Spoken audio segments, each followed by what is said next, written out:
Happy Star Wars Day! This is Amy C. Oliver, Visitor and Science Center Manager at the Fred Lawrence Whipple Observatory, and today we're discussing the physics of Star Wars. There's a lot of science and technology going on in the Star Wars universe, and there's two concepts in particular that really catch our eye. Join us as we discuss whether or not these two concepts could happen in real life. A long time ago, in a galaxy far, far away. That's right. The Star Wars franchise exists in just one galaxy. And according to a map of that galaxy out there, there are more than 50 million inhabited systems. It may seem a little far-fetched when you apply that idea to real life. But considering how far science and technology have come in just the past few decades, I think maybe the writers at Star Wars were seeing into the future just a little bit. Up until 1991, we didn't know there were planets outside of our own solar system. Can you believe it? That's less than 29 years ago. Since then, ground-based telescopes like many of those located at the Fred Lawrence Whipple Observatory and space-based missions like Kepler and TESS have been finding and confirming exoplanets left and right. Once we knew exoplanets were out there and we knew what we were looking for, they basically started popping up like daisies in spring. And as our technology progresses with each new mission, our ability to see further into the galaxy and to really understand what's out there also increases.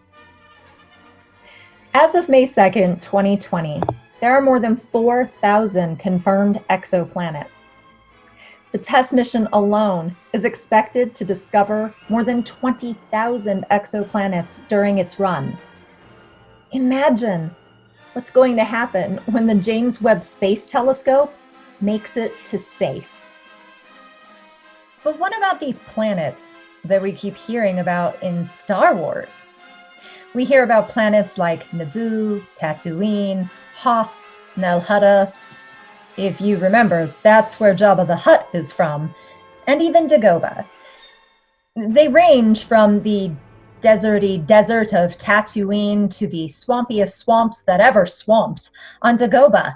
But could these planets actually exist within our own galaxy? Or in our own universe, for that matter? It just so happens that with more than 4,000 exoplanets out there already confirmed, and a magnitude more for us to discover within our own galaxy, there may just be life out there as we know it, or even life out there as we don't know it. I'm thinking something very Yoda or Jabba the Hutt-esque. Now, we haven't found evidence of intelligent life out there in the galaxy, or for that matter, really life of any kind. But in 2019, exoplanet K2-18b, located 124 light years from Earth and discovered originally in 2015, started to unlock its secrets by showing off water vapor in its own atmosphere. That, along with its super Earth classification and potentially rocky surface, make for some pretty primo ingredients for science fiction come reality. And if that's not enough, in 2011, Kepler made its first discovery of a planet in a circumbinary orbit. That means it's circling two stars. According to NASA, just like Luke Skywalker's homeworld Tatooine, if you could stand on the surface of Kepler 16b, you would see two sunsets. But this planet's not made for people. We believe it to be cold. Super cold, like not for people cold.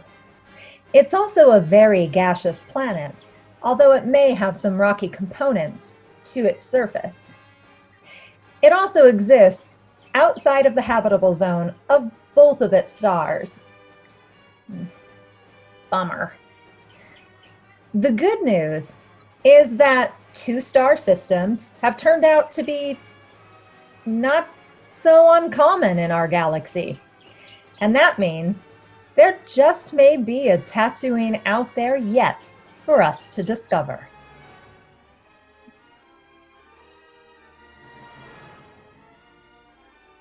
Well, now that we have a way to confirm potential life outside of our own solar system, why don't we just build a spacecraft, step on the gas, and go? Not quite that simple. And there's one small problem. Remember how we talked before about Star Wars existing within just one galaxy? There's a reason for that. Reality is that travel outside of a single galaxy would be very difficult to manage. Because even in the smallest galaxy, it would take light years to travel from one end to the next. Even in our own Milky Way galaxy, that's 52,850 light years to travel. In Star Wars, the Millennium Falcon jumps into hyperspace when Han Solo and Chewbacca need to get somewhere fast. On Earth, we're still working out the details of getting to Mars in a timely fashion, and how to bring people back once they get there. The Mars 2020 mission, the Artemis moon mission, the SLS rocket, and the Orion spacecraft may all soon help us to divine the answers to these very questions. Until then, you're going to need the Force or the Schwartz, whichever you rely on, and then some. The great news is that there are plenty of scientists currently working on figuring out what's out there and how to get there. Maybe someday soon, we'll have the ability to fly something even cooler than the Millennium Falcon all the way out to a veritable Tatooine. I mean, if cooler than the Millennium Falcon is possible. Thanks for joining us today for this discussion on the physics of Star Wars. This is Amy C. Oliver, Visitor and Science Center Manager at the Fred Lawrence Whipple Observatory and Jedi in Training, signing off. May the Fourth, the Force, and even the Schwartz be with you.